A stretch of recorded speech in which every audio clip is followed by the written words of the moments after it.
Mon dîner préféré, un dîner rapide, facile et délicieux. Je vais commencer par mettre les pâtes directement dans la casserole. Et avec les pâtes, je vais ajouter un demi-poivron vert. Je le mets ici sur le côté de la casserole avec les pâtes. Maintenant, j'ajoute une tomate coupée en morceaux et sans pépins. Je la coupe et je la mets là, à côté, avec les pâtes. J'ai aussi ici un oignon rouge finement haché. Je mets tout ensemble, toujours avec le feu éteint. Et ici, j'ai 4 saucisses coupées en rondelles. Elles vont aussi dans la casserole avec les pâtes. Il est important de bien tout organiser et répartir. Maintenant, je vais ajouter une cuillère à soupe de ketchup. Cela donne une saveur merveilleuse à la sauce.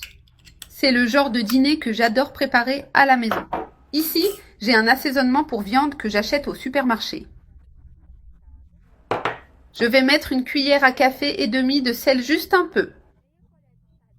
Parce que les saucisses contiennent déjà un peu de sel. Et j'ajoute aussi une pincée de poivre noir. Maintenant, oui, je peux allumer le feu. Et j'ajoute déjà de l'eau chaude. Je verse l'eau directement, sur tout. Je remplis jusqu'à environ la moitié de la hauteur des pâtes. Je remue un peu sur les côtés pour bien mélanger. Ainsi, l'assaisonnement se répartit et couvre toutes les pâtes. Et maintenant, il suffit d'attendre que les pâtes cuisent. Ici, les pâtes sont déjà tendres. Alors, je mélange bien avec la sauce et les légumes. Le poivron, la tomate et l'oignon s'intègrent bien. Maintenant, je laisse cuire un peu plus jusqu'à épaississement.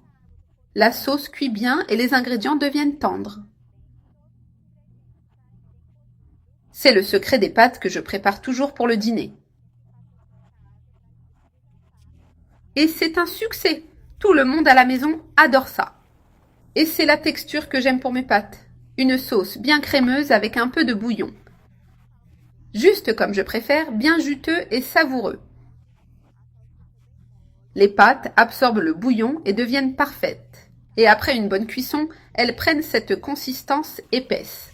Maintenant que mes pâtes sont prêtes, il ne reste plus qu'à éteindre le feu et servir. Je passe directement à l'assiette. Regardez cette onctuosité dans les pâtes. Une recette simple et délicieuse. Si vous voulez, vous pouvez changer ces pâtes courtes. Vous pouvez utiliser des spaghettis traditionnels ou un autre type selon vos préférences. Et maintenant, tout est bien cuit et prêt. Il ne reste plus qu'à servir et profiter de ces pâtes merveilleuses. Comme la portion est généreuse, je vais enrouler sur la fourchette et goûter.